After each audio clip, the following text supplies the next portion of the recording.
太高级了。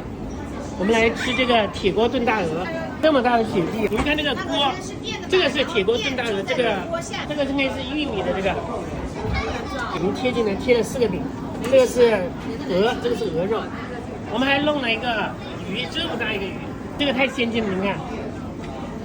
转起来，它居然还可以烧，这个太有火啊，燃气的太牛了！我这里还挂了一瓶酒吗？这边还可以，蛮热闹的。现在6点35了，好香啊！啊，好了，这个是我们的鹅肉，这个鹅肉，那就来翻过来吧。我要翻的话，你给你弄烂了，就这个豆腐好多，不要辣。不是辣，不是，它把它切开要翻一下。太丰盛了，八香气怡人，都好吃了。开始吃了，我们也开始吃，这是刚才下午没吃完的。